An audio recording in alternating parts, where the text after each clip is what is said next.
Welcome to the first Now That You Ask program in the new school year. We've began with Governor Haslam, with First Lady Chrissy Haslam. We've got a very, very special guest tonight for you and for me. And I'll tell you a little about him. But this should be a lot of fun. I may, as things go, stop and entertain some questions from the audience, so be prepared. If we get on a roll, we may skip right over that, so we'll play it by ear. But thanks for being here, and I hope you enjoy tonight as much as I expect I'm going to. Our guest, you could just say, I could stand up here for the whole hour and give you lines about him, but I'm only going to give you a few because so much can be said about him. He's a champion of civil rights for all of his life. He's an advocate for the First Amendment. He's a world-class journalist and editor. He's an author of books that have done very well. He's a TV personality with a regular TV show. Told him backstage I should be very nervous interviewing the great interviewer, but he's a good enough buddy. I'm fairly relaxed about it. He's a national political figure, and there's so many other things you could say about him. But for me, he's my hero, he's my mentor, and most importantly, he's my very, very good friend. I'm honored to introduce to you tonight John Seigenthaler.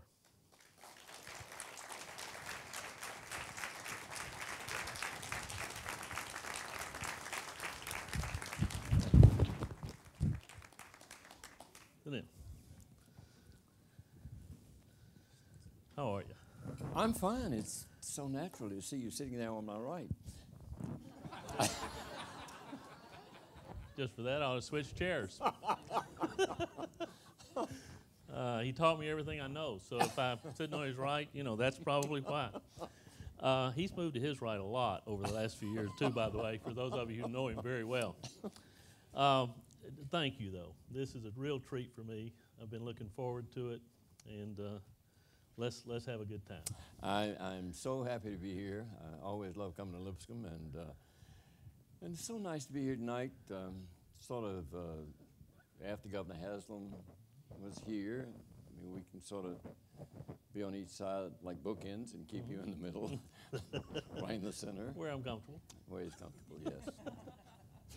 We've got a lot of really distinguished guests here tonight, and I'm not going to recognize everybody, obviously, but I do want to recognize Dolores Seigenthaler, who has got to be a saint. We've got Sue and Carter Andrews. Sue's here. Carter, I don't see. And we thank them. We thank them for the Leadership Institute on campus. We've got students, most of whom are probably here under some duress, but we're glad to have you here anyway. And we hope it's not too stressful. We've got teachers. We've got business people. I don't know if my buddies from the Lowe's Vanderbilt have come in yet, but my home away from home was coming with a table tonight. We got lawyers, we got judges, we got journalists, but maybe most important to you and me, Sig, we've got a good representation of our golf group that goes to Naples with us every August. And they're right. You would have thought they heard enough of me. They're right here in the middle. Naples, yeah. Just can't get enough of you. I see them out there. That's right. And so I thought all those great things I said about you to begin with, though, we should really begin tonight talking about John Seigenthaler, the athlete. And you shot a very special score in Naples this year while we were all down there. I did, that's right. And I want you to report that publicly tonight. Well, I'll begin by telling you a brief little story that sort of sets the scene for it. Okay. I talked to my grandson today, Jack Seigenthaler. Right. Just turned 15. And he checks periodically, as Dolores knows, on my conduct. And he called to check on my conduct. And what are you doing? And I told him I was going to be with you and that I was going to be here with all of you. And he said, what's the first thing you're going to say? I said, Jack, I'm going to tell him just how happy I am. How happy I am to be back at Lipscomb. I said, Grand, you're 85 years old. You're happy to be anywhere. And that is by way of saying that at Naples, one day, I shot my age.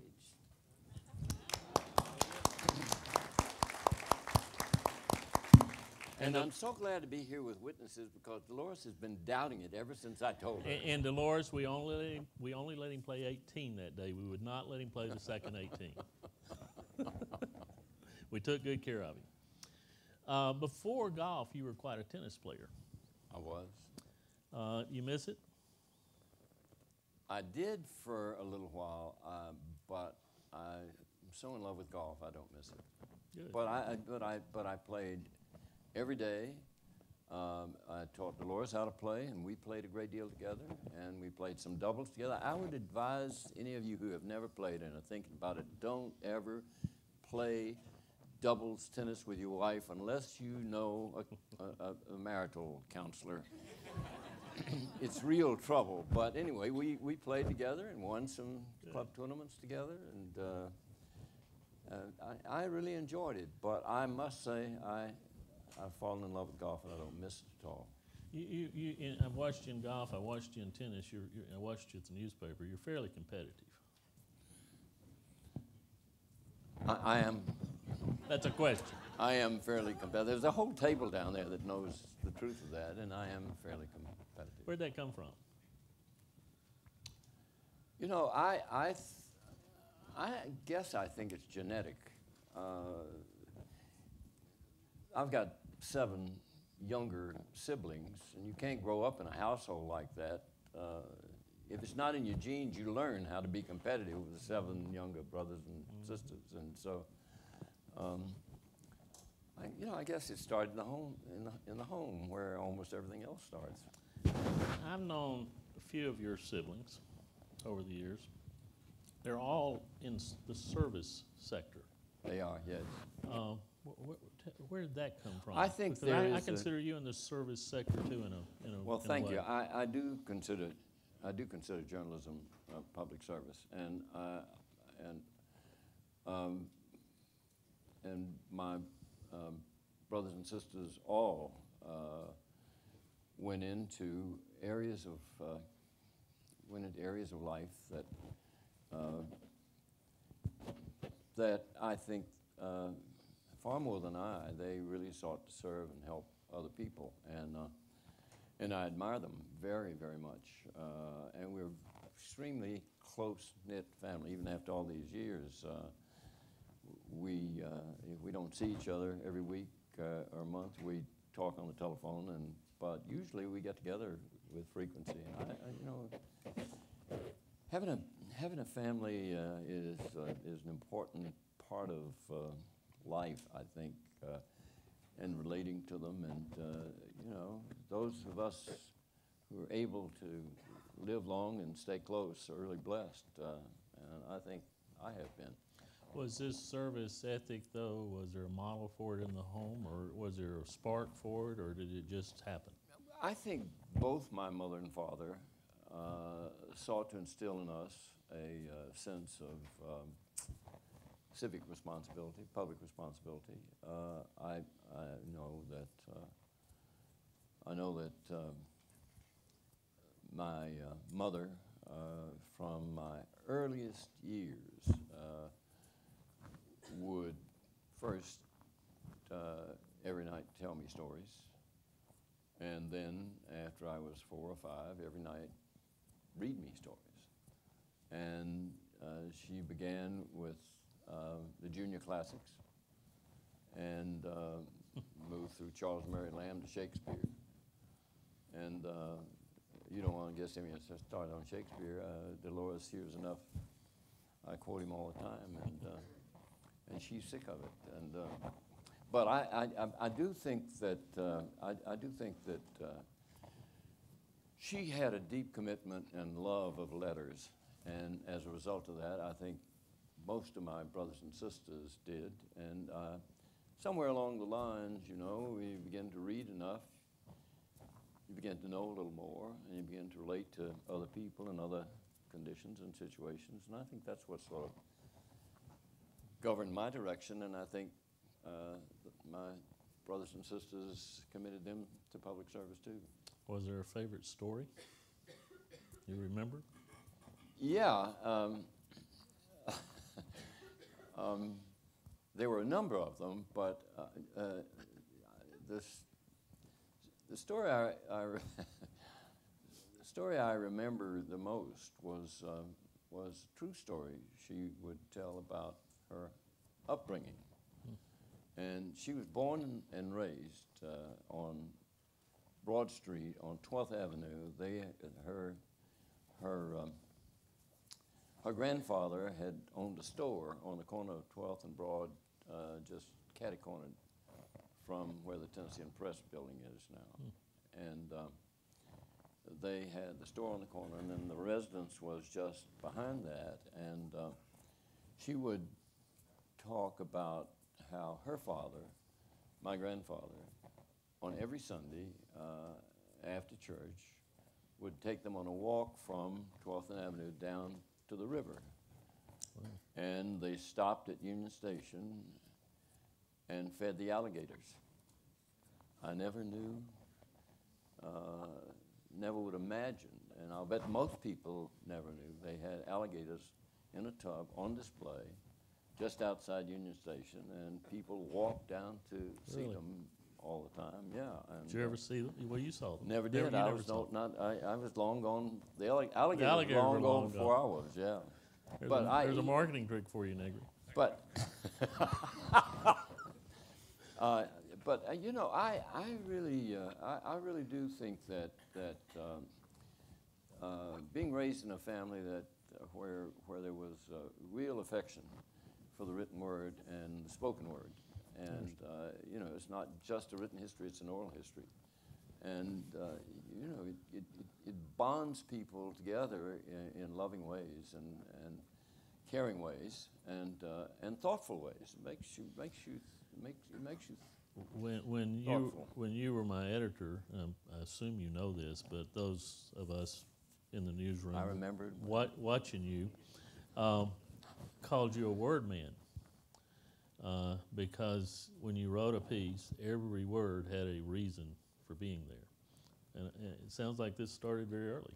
I think it started very early, and you know, it's when we got computers, which I mean, you were pre-computer. I left when we got the electric typewriters.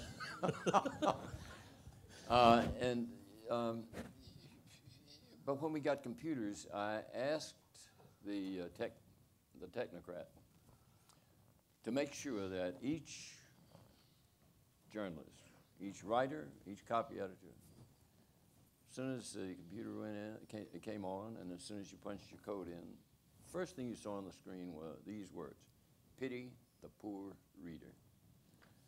And I think it probably helped, because that's what writing and editing ought to be about. You're sending a message to somebody, and so often it's garbled, you know. I mean, you have to begin with a simple declarative sentence. Yep. And if you can't write it or speak it, I mean, you're handicapped. Yep. Almost from the get-go. Absolutely. Those of us who know you as an adult love you as an adult, but we wonder sometimes what you were like as a kid. What were you like as a kid?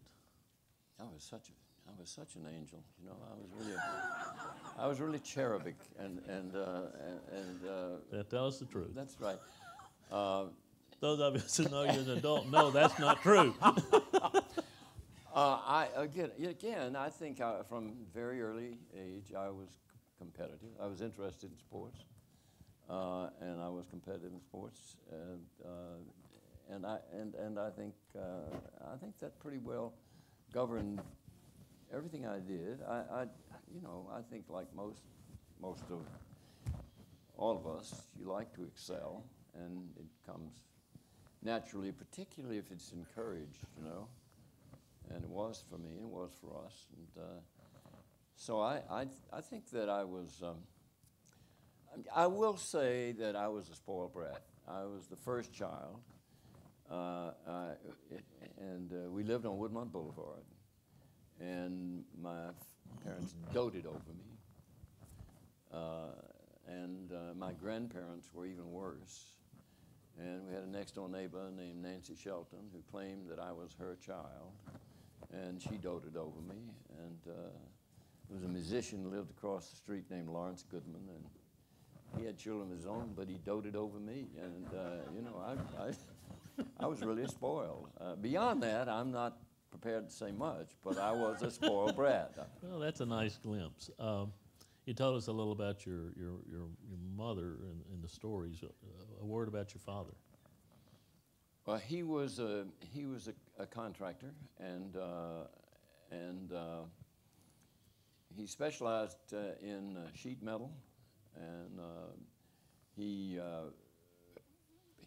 put roofs on most of the houses in Oak Ridge.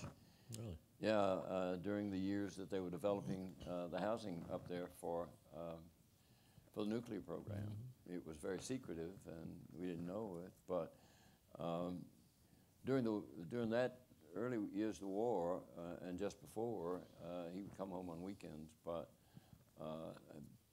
again, you know, it was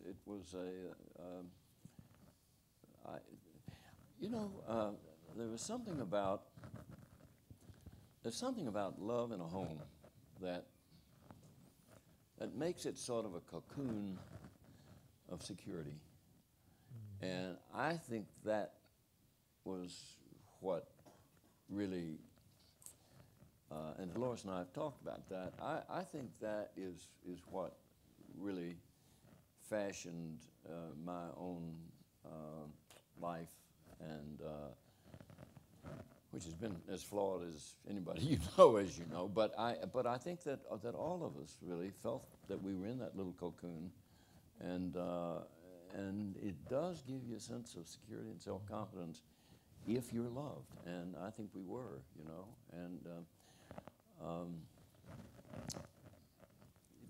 it does make a difference, and I've thought about it over the years, and from time to time talked about with other people in our business about it. And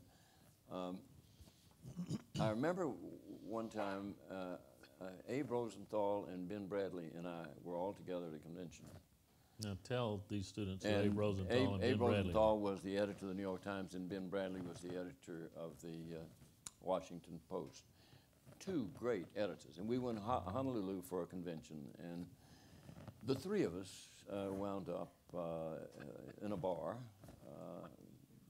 late at night, and soda shop here at Lipscomb. sipping a little. It was cider, but you know, it was cider, but Ben had too much of it. But no, but this subject came up of, you know, what gives some young reporters a sense of security, sense of self-confidence, sense of direction.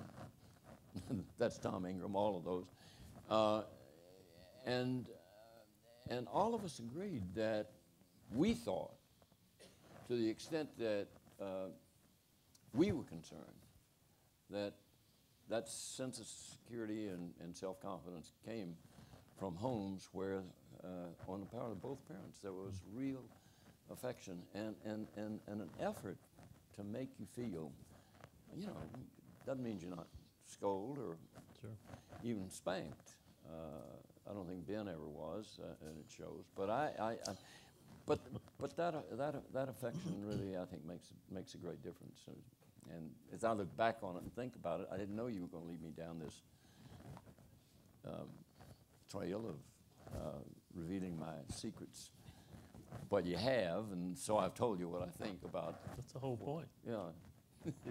Great words. It is the whole point. Great words, though. Thank you. What do you think you were going to be when you grew up? Teacher. Really? I wanted to be a teacher. I think that reading was responsible for it. Although I was interested in journalism, you know, the more you read, the more you evaluate writing, and the more you want to write yourself. I'll tell you an interesting story. I went to Father Ryan High School, and I was a junior. And one day I was walking down the hall, and my math teacher called out my name. And I stopped. I was not a good math student, and I was a little worried about it. And he said, Seigenthaler, I have a book for you, and I'd like for you to read it. And so I got it. It was a book called The Mind of the South by a man named W.J. Cash. And Jack Cash had written this book called The Mind of the South, but once you explore it, you understand that he's talking about trying to understand himself. He's really analyzing, evaluating what made him a son of the racist South the way he was. And I read the book, and suddenly I began to think about me, son of this same culture. And I think early on, I was beginning to think about that very thing. And Cash, I think, put me in that direction. And as a result of that, I read what he had read, and I began to read more widely very early on. I think that, I think some of my classmates, like, well, George Barrett, the lawyer, he thinks I'm crazy. I know he is. But anyway, but I think that my reading was of interest to some of my classmates, and I noted that before long I was reading much more deeply, much more broadly than I had before. I still love Shakespeare, but I was into an awful lot of other subjects. Was there a clear moment when the path turned toward journalism? I think that by the time I was in high school, I knew I wanted to be a journalist, and I wrote for the school paper. I was the editor of the school paper. I was the editor of the Panther, which was the annual, and I loved it, and I wrote for both, and so I knew by the time I was in high school I wanted to be a journalist. I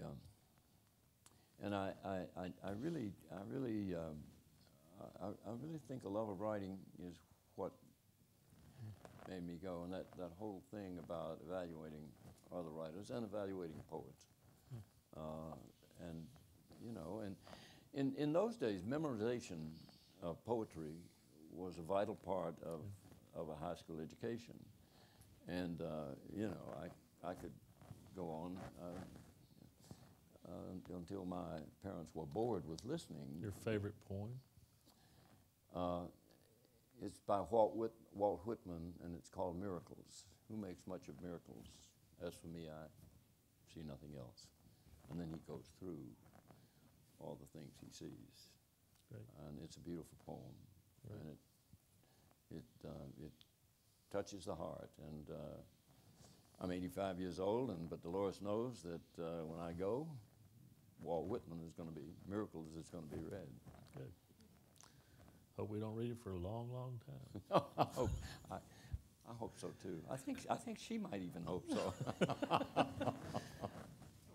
I said, and I meant with every bone in my body, you are my hero. You are my mentor. Did you have a hero and mentor along your path? Yeah, I thought when I was in high school, I really admired my high school football coach.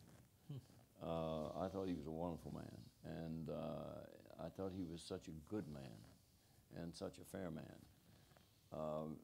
Football teams were pretty good. He coached both football and basketball, Leo Long, and I really did admire him. I think I admire my father perhaps more than anybody else. I thought he was strong. I thought he was fair-minded. I thought he was thoughtful. As I stayed up late as often as I could reading, he quite often would go to sleep on the couch in the living room with a book on his chest, and my mother loved it, and he loved it. And, but don't we all have mentors, people we look up to and admire, and I'm honored to hear you say you're my mentor, Tom. Except in golf. It's a great compliment. Oh, well, I mean it. Looking back over your career as a journalist, what's your proudest moment?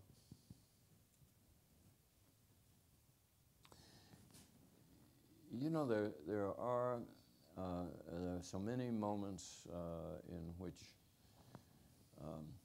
looking over your whole career and your whole life, there are so many moments that if you're fortunate and have opportunities and manage to succeed in overcoming challenges, there are so many things that come to mind.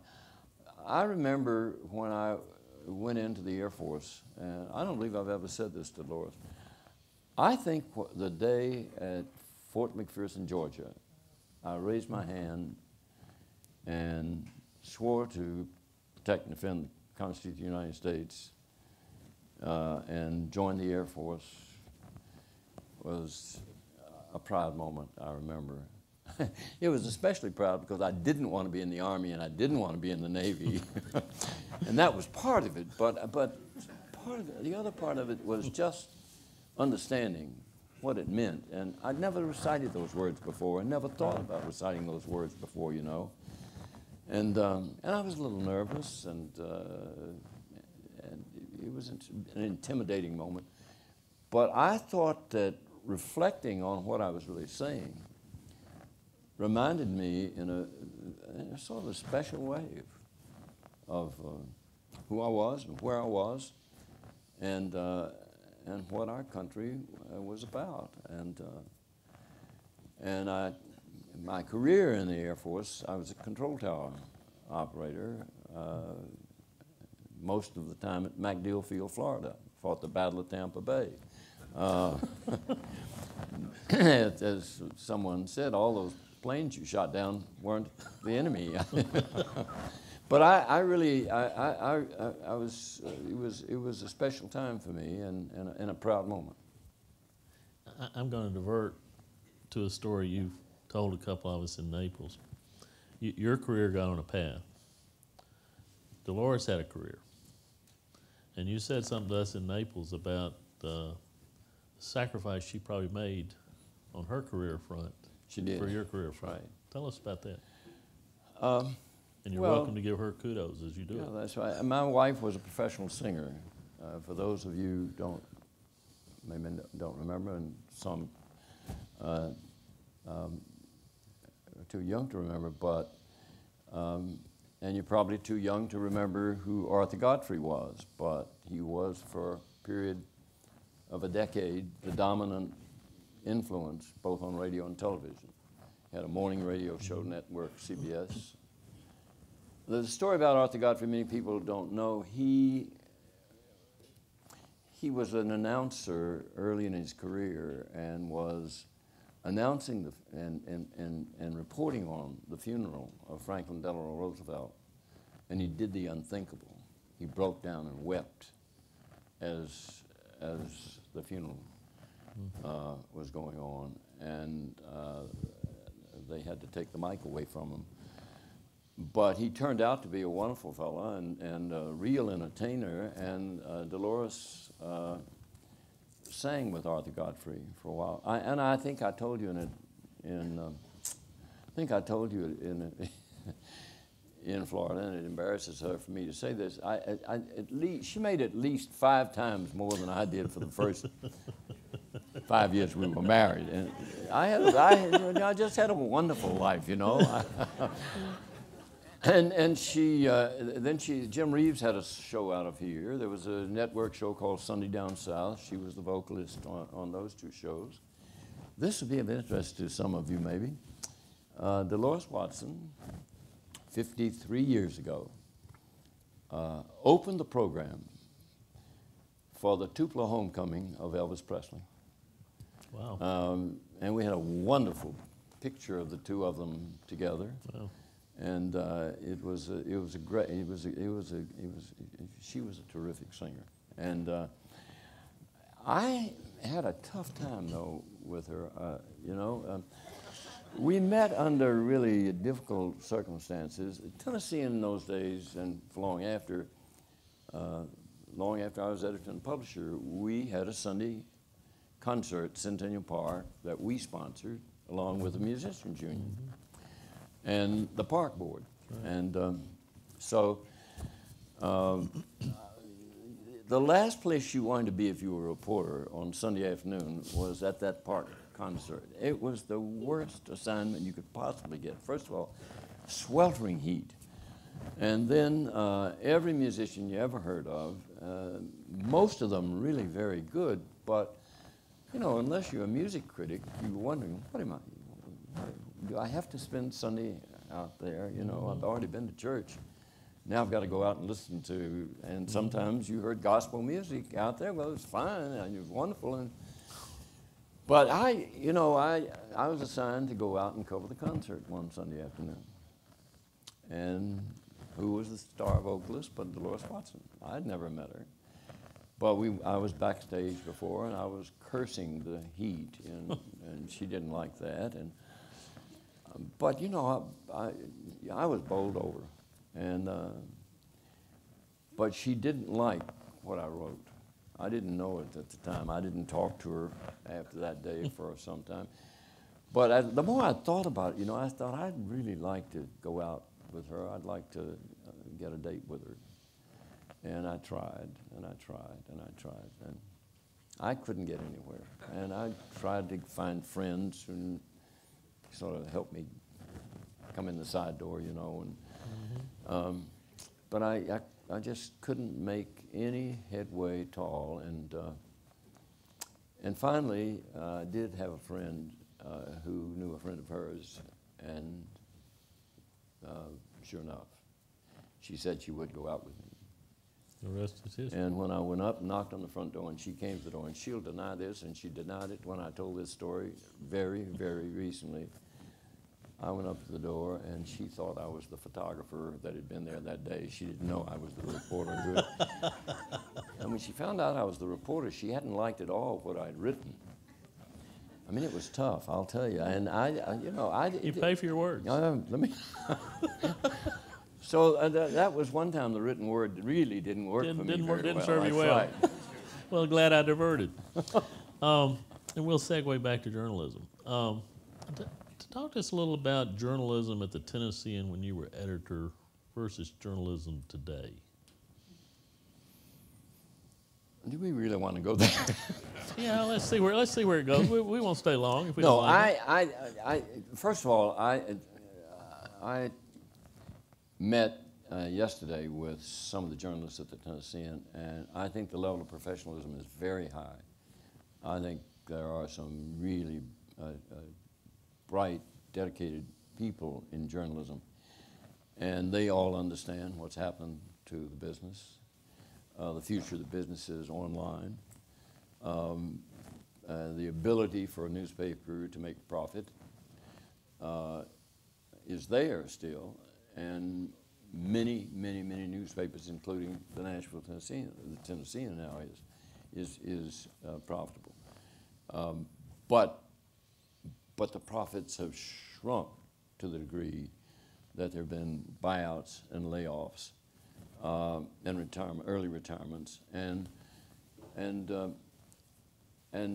most newspapers are strapped for enough people to cover enough news in this community, and that makes it tough, and makes it tough on the readers. But let me tell you, it also makes it tough on the journalists.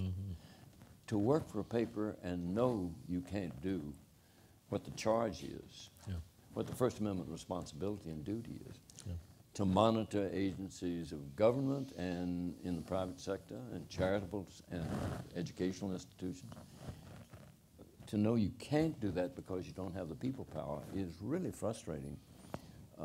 And I think journalists today feel it as sharply as you and I would feel it if we were there today. And, you know, the demand is do more with less. And then the question is, how much more can you do with less? And, you know, when you came to work for the paper, you were very young. You had very young colleagues, And as a very young reporter, you were sent out to cover very important stuff. And bright, young, able people, particularly people who dedicate themselves to journalism as a public service, as you thought it was, and as I think it still is, and I'm sure you do. But I think back on the earliest days I came into that newsroom. I knew I was where I belonged, and I went to work in government for a couple of years, and I knew every day I was in government, I didn't belong in government. I knew where I belonged. And at the time I came back to the newspaper, I had already committed to do something else in Washington when the job offer came to become the editor. And so I had to decline another job I had accepted in order to come back and be the editor of the Tennessean. But the magnet, for those of us who do it, and you know, I've said before and told you before, we all have to be a little bit crazy to want to do it because you know you're so often thrust right on the cutting edge of change. You have the opportunity to do such great good, but there also is it's not an opportunity. There also is a demand that at sometimes reporting the story, even honestly and accurately and thoroughly, causes pain. Tragedies occur, scandals are uncovered, corruption in government is unveiled. You do what you have to do, you write that story, but you forget in writing that story. Next day, somebody's going to get hurt by something you say. And you know, you can't ignore it. On the other hand, you can't be a journalist unless you're willing to accept the responsibility to tell people in your community what they need to know and what they want to know about their community, about life in their city, their state, their nation, and do it can be tough. My first, well, you want to ask me another question, I'm sure. No, I love your passion when you start talking about it. But as you talk about it, I'm hearing a description of the newspaper that you edited. I don't necessarily see it in the papers of today. There's clearly a difference, and it's more than it may be economically driven, but it's more than economics. Let me tell you about a couple of early stories. That sort of make your point.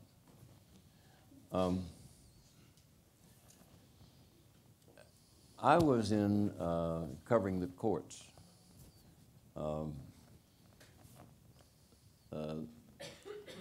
And there was a judge named Ned Lentz, wonderful man. His father was health director.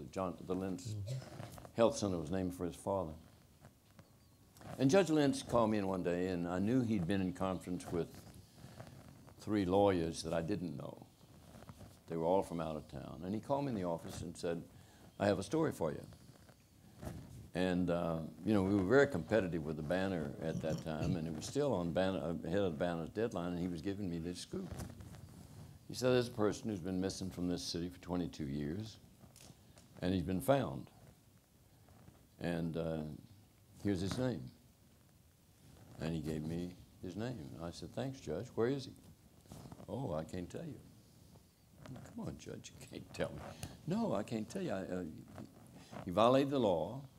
There was an insurance policy, and he defrauded the insurance company. And the statute of limitations has run out. He can't be prosecuted, and I can only get him back as a witness because he volunteers to come, and he will only come if the insurance company and the court keep secret where he is living and who the members of his family are. He wants to protect his family. And so I can't tell you where he is. So I go back to the office and report that, and my editor says, well, you have to find out. Call those lawyers and find out. Well, I did everything a reporter would do. And finally, I contacted the father of one of the lawyers. who said, "Sonny boy, I don't really know anything about this. Jack, my son's going to be back in a little bit. Call him, he'll tell you all about it." Well, I knew he wasn't going to tell me all about it. I said, "Mr. Chandlers, please, just give me a hint. What don't you know anything about?" "Well, you know, the guy's living out there in Texas somewhere with all those children." And I thought, aha. Thanks a lot, Judge Lentz. You told me who the lawyer was. And so the next day, I'm on my way to Texas. And I stay in Texas looking for this man. Takes me 7 weeks to find him. That would never happen in today's journalism.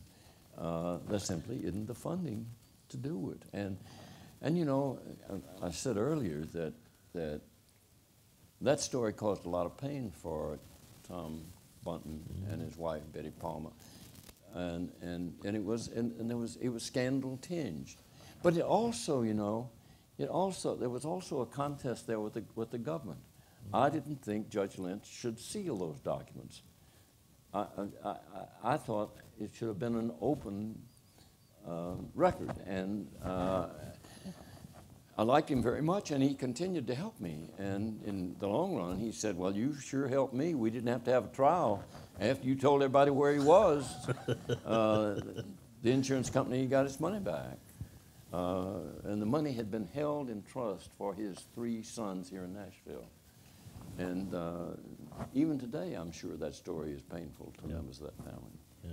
But the absence of those kind of stories is costly to communities, to politics, to government. It is, and there was a time in Nashville when we had an election that involved a major absentee vote fraud.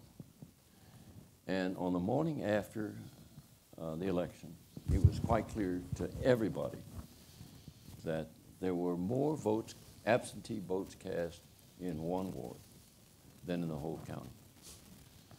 And I can't remember, you were there then. Every photographer had a radio in his car. So every photographer had a reporter go with him out into this ward. Our lawyer came to the office with a notary public, and as the reporters would uncover a story about the vote fraud. Oh yes, Mr. Cheney came out here and brought a fellow with him, and he had a ballot for me, and you know, he asked me who I wanted to vote for, and I marked down, and then there was some I didn't know, and he just voted me, and I made my mark. And we, between Wednesday, when they went out, between Wednesday and Sunday, we ran 180 affidavits of vote fraud. Every member of the staff that could be put on that story, we put on that story. It resulted in the long run in the councilman in that district and 2 other people going to jail for a year and a day. I think they served a little less than that, but they all were convicted. And you know, that story wouldn't happen today. I mean, the idea of just taking the resources suddenly and say, we're going to do this. Whatever it takes, we're going to do this to get this story, because you can't let this vote fraud occur. And the result of that vote fraud was being exposed was the election of Congressman Richard Fulton, who later became our mayor. And you know, again, there was some pain caused for an awful lot of people as a result of what we did, an embarrassment to an awful lot of people. And that's part of what is entailed in journalism, as you know so well. I'm going to ask one more question, then we'll take a couple of questions if you want to be thinking about it. I'm sorry, I'm just rambling on. No, this is exactly what I wanted tonight. You mentioned you thought Judge Lynch should open those records. You've always been, and we're in the forefront, advocating sunshine, open government, ethics reform. Looking back on sunshine and ethics reform, are our politics any better today than before, or any worse? Tom, I don't think they're any worse than they were ever before. We're going through a period of gridlock right now, and we've had it before. It's period. You know, there are ebbs and flows in government. Sometimes an absence of leadership leads to gridlock. Sometimes contention between leaders will lead to gridlock. But at this particular time, I think we're really suffering as a country because the gridlock is there and partisanship is there. I think the people who are in politics today, in many cases, are as well qualified as some of the legendary heroes of American politics. And so I'm not one to demean. I think politics is an honorable profession. Was when I was reporting, is now. Think about it for a minute. To run for public office, think about what it takes to want to be a city councilman. What your sacrifices your family have to make, what it takes to be a state legislator, to run for Congress. The risk is so greater than the reward, you know. I mean, losing. I mean, and now the cost of it is so exponentially, it's just exploded, you know. But I do think, as I look at politicians I know today, and as I watch television, you know, they are making a real sacrifice to put their lives on the line, put their careers on the line, put their souls on the line in a very real sense. And you know, I remember the last governor's race, and we had a number of in the primary, had a number of candidates debating each other, and I moderated 2 of those debates. And I looked at those men, and you couldn't sit there and watch them respond. First of all, no, they're not well motivated. I mean, they were. I mean, it was a sense of public service that had brought them there. And they were sacrificing money and putting their families through virtual hell sometimes. And taking some very tough criticism, and so you know, politics changes. There are ebbs and flows. There's been gridlock before, and will be again. Ultimately, it depends on all of us to solve the problems of gridlock when we go to the polls. But I do think that politics, as I said, is an honorable profession, and that all of us ought to have respect for those who are willing to put it on the line, put their careers, other careers on the line in order to try to serve. Great. Question? Here's one. Okay, back here. Yes, thanks both for being here. Sir, you mentioned that you had a love of poetry, and both poetry and journalism employ a great economy of words. Do you feel like what you gleaned from poetry helped your style in journalism? And do you feel that good journalism has an element or a quality of poetry in it? You know, it's a very good question. As Tom knows as well as I, and there are probably some very young journalists in the room, maybe some people on the paper here. It's the style of writing in our day was called the inverted pyramid. You stack the most important, the most salient facts at the top, and then go to the bottom and hope there's enough space to get the whole story in. And in those days, at the end of the story, you typed 30. That meant the end. And you know, there were feature stories where you could depart from the inverted pyramid, but it was pretty heavy regimentation for the journalist, particularly if it's a big story. And quite frequently, as an editor, I'd sort of be reading the story, even after it was in the paper, and I'd get down to about the 4th paragraph, and I'd say, oh my, there's the lead right here. Why is it down here? Why is it not? The other thing, on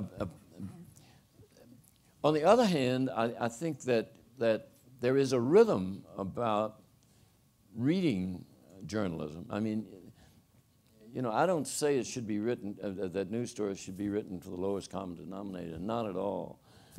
There is good journalism and not so good journalism, and some awful journalism. I've spent most of this day, just by pure coincidence, most of this day reading a story written, it involves me, and he asked me to look at it. And I can't tell him what I think about it because it's embarrassing. I mean, it is, and he's teaching journalism. And I'm thinking, you know, do I do him and his students a favor if I tell him just how bad this is? And I finally had my assistant call him on the telephone and say, just go with it. John doesn't want to make any comment about it one way or the other. And, you know, There's a message. if anybody's going to be embarrassed, it's going to be him. It's not going to be me. But it might get published somewhere, you know. I hope not. I hope not. But Wikipedia. Wikipedia. Wikipedia. There were a few laughs out there Yeah. when you mentioned We won't go there. Don't go there. Everybody can go Google that. Well, if you... Well, and just for those of you laughed, I am not an assassin, have never been a suspected assassin, never defected to the Soviet Union. So all that story in Wikipedia is false. So those of you who are curious can go Google that. Question over here. Yes. You said your passion has always been in journalism. What led you to leave it and move to Washington? You know, it was an interesting experience for me. I had been sent to cover Washington in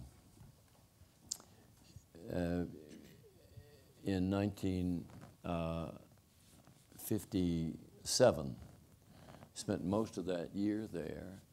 And the big news for me involved corruption in labor management affairs.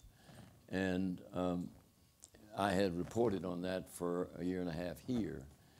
And now I go to Washington, and there are hearings on it. And John F. Kennedy was a member of that committee, the second-ranking Democrat, and his brother Robert Kennedy was the chief counsel. And I met them, and I liked them, and then the next year, I was an Nieman Fellow at Harvard for a year, and my classmates, all journalists, wanted to know if I could get both of them to come up for a session, not unlike this one, smaller class, smaller room, and both of them came. And when Bob Kennedy came, Bobby, he asked me if Dolores and I would bring our son, John Michael, down to stay with him for Christmas. And you know, there must have been 120 reporters covering Washington during that same year I was up there. And I have no idea why it was that when he came up to Harvard to address our class, that he wanted us to come for Christmas. Well, we went, we had a lovely time, and the last day we were there, he said, Christmas night, he said, look, I know you're leaving tomorrow. Could you get up early for breakfast? And we did, and he asked me if I would help him write a book. And so I lived with him for 6 months, helping him write a book. He would go up to Hyannisport weekends in the summer. I came home to Dolores and John Michael. And, but we wrote the book. It was called The Enemy Within. It went to the top of the bestseller list. I have no idea how many copies his father bought to put it up on the top of the bestseller list, but I'm sure some. But during that 6-month period, he and I became close friends. I had predicted that we would just dislike each other as a result of living so close together, talking about writing a book. He had this idea he wanted to write every word of the original draft, and somewhere in the Kennedy Library there's a stack of yellow pads that high in which he did. Now, it's not all in the final version of the book. It had to be edited and re-edited. But then that year I was at Harvard. Jack was running for re-election, and I had some time and got to just ride around with him as he campaigned and got to see him interact with people. And so I became close to both of them. And then campaign came along, and editors changed at the Tennessean. New editor said, look, I think you fellas, and most of us were fellas, you remember. I mean, we had one woman who worked in the paper in those days as a reporter. Her name was Nellie Kenyon, and Whole nother interview. another interview. That's right. I would have to say to be an Nellie Kenyon's editor, you really had to be a leader. But anyway, so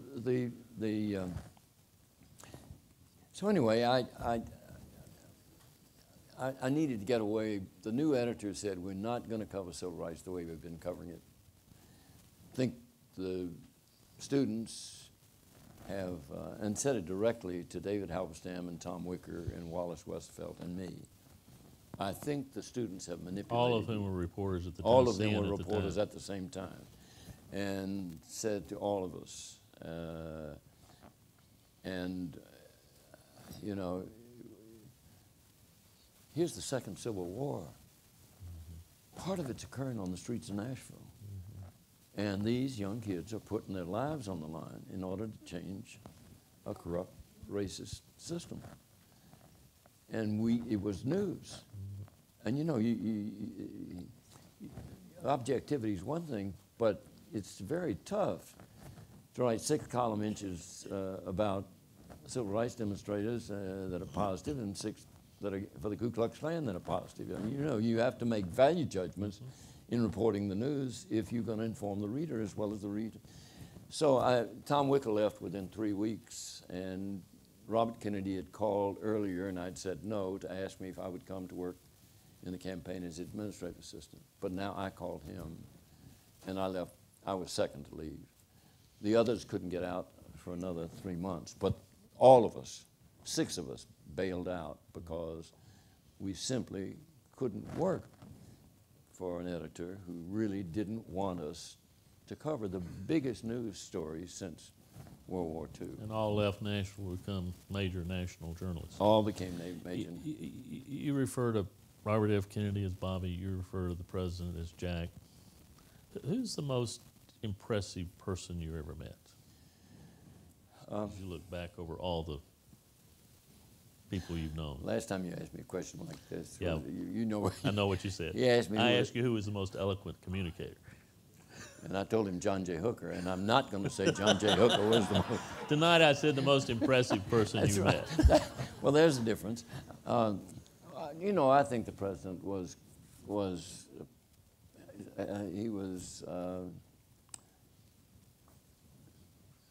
in my life, he stood out.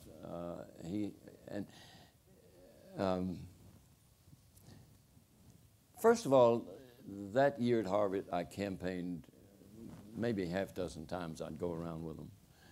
And you'd see him and watch him interact with people. And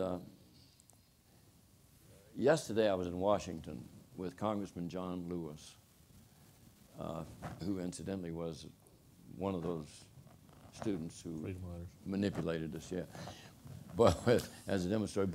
But I was sitting there with John, and I was reminded of President Kennedy. There were 2 young. We were doing a television our part in a television documentary together, and when we came into the Russell office building, each of us had a guide to take us where we were going. Young man, young woman, and there was a delay, and we sat down for coffee in the Russell building cafeteria. John Lewis included both of them in everything he said, and it reminded me so of Jack Kennedy. I mean, we would be at lunch during that campaign. I was just an observer in that campaign. Didn't have in that 1958 Senate campaign.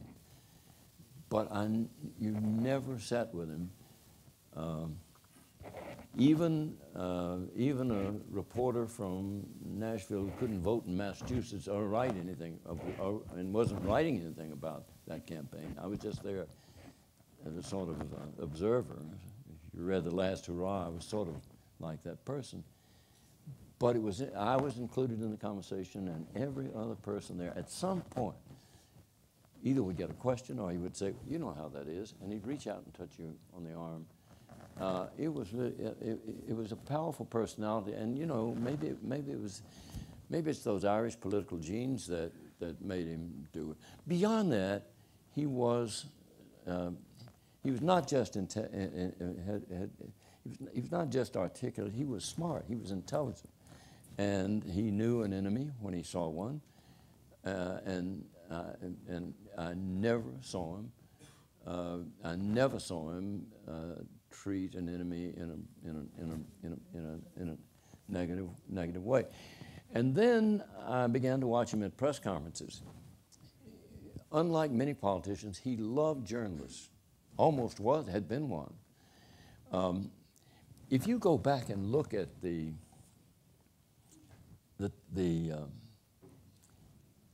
tapes of his press conferences, I mean, everyone is an intellectual wrestling match. And one of the great challenges when I was in the Justice Department as Bobby Kennedy's administrative assistant, one of the great challenges, periodically, the word would come from the White House, the president's going to have a press conference next Thursday. During the week, please collect any issue that might exist in your department that might become a question, so the president can be prepared for it. And he was prepared. But you go back and look at those press conferences, I mean, he enjoyed it. I mean, and it's so different from so many politicians today. I mean, our president almost hasn't had a press conference in 6 months. He had one the other day, only because the media criticized him for not having one. But, you know, I thought John F. Kennedy really admired and respected and liked reporters, even those who were critical of him. I never saw him. The toughest reporter in those days was a woman, and she was terrific. Her name was May Craig. And she would ask him the toughest questions. And her voice was a little high-pitched. And, you know, if she'd go on too long, she'd be a little unattractive. And most of us were saying, May, would you please shut up? And he treated her with great respect, great humor. But I know the other thing about him was I thought he always laughed with you, never at you. And his humor was self-effacing. And so I think I've already said, I think John F. Kennedy was the most impressive person. Great. You still have the mic? I'm going to take one question, then we're going to wrap, although we could go on for hours. Oh, do you not have the mic still? Well, I'm sorry, old men. We can hear you right here. Old men think slow, and Southern boys talk slow, and so I'm sorry I've dragged this on. That's right. I don't mind. Go ahead. I'll make mine very quick. You talked about the role of journalism and advocacy in the civil rights era. And I was thinking about how you also talked about the changes in journalism. How can we as consumers or readers of journalism help build or bring back some of those qualities or things that we had before in journalism that are kind of lacking now? You know, at 85, I have finally reached the point when there are questions to which I answer, I just don't know. And I really, it is a very good question. It's a valid question. But there is such a transition because of the new technology. I said a little earlier that it's all online. My son was the best journalist I ever knew, with all respect to Tom, who's a great journalist. But my son and I talk a great deal about it. He's happy he's not in it anymore because it has changed to such a degree. It's all online. That doesn't mean that most people get most of their information online. They still, if you look at the polls, they still get most of their information from television. And he was in television. But television has become all opinion. And if you are a journalist with any sense of integrity,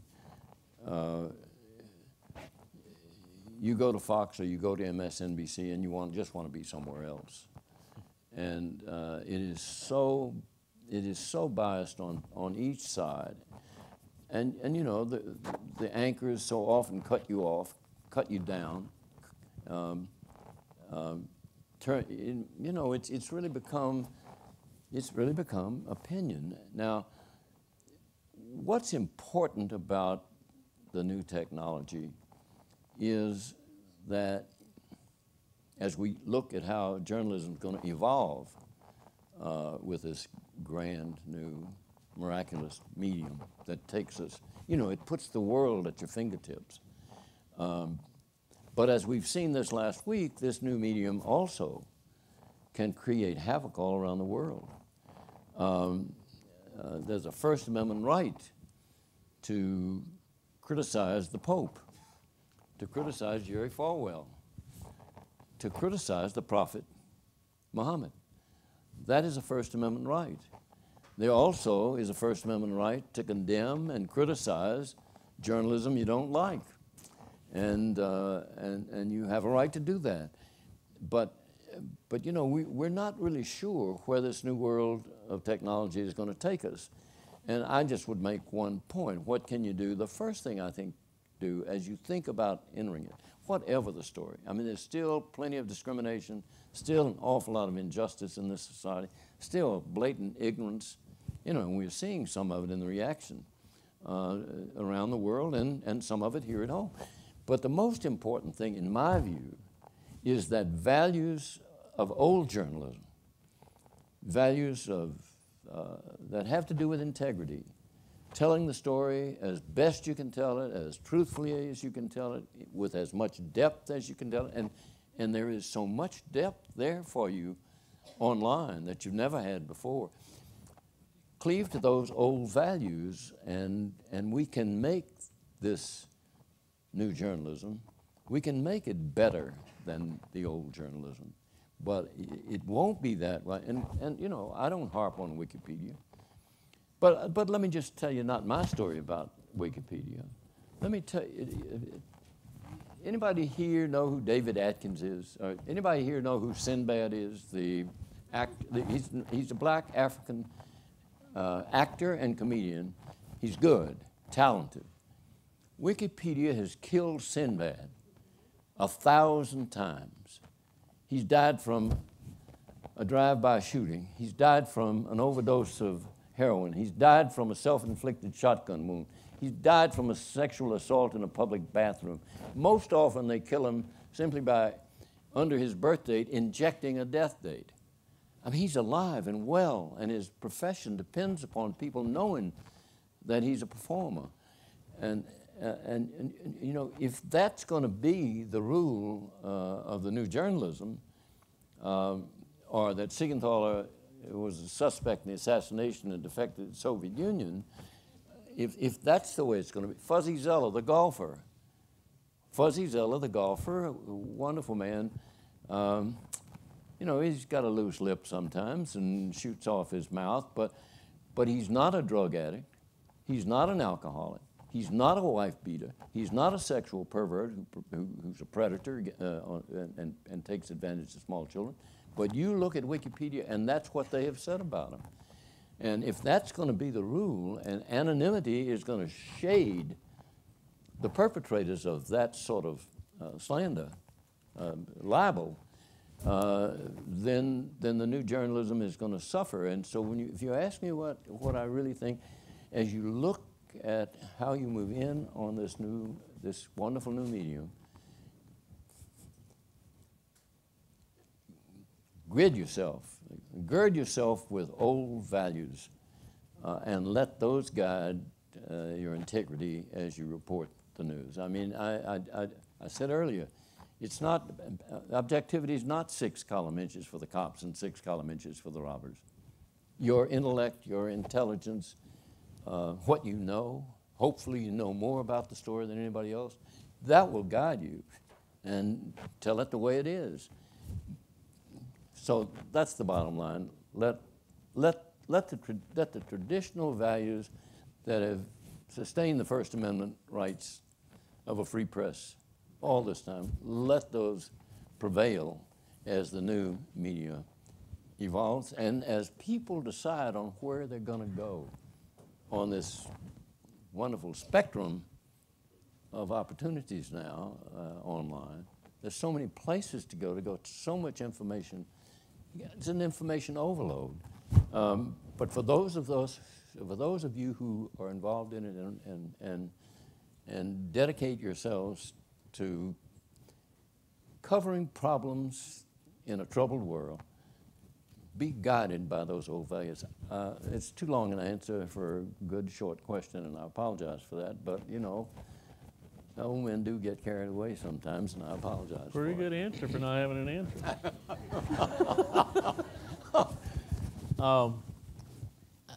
We invited you for an hour.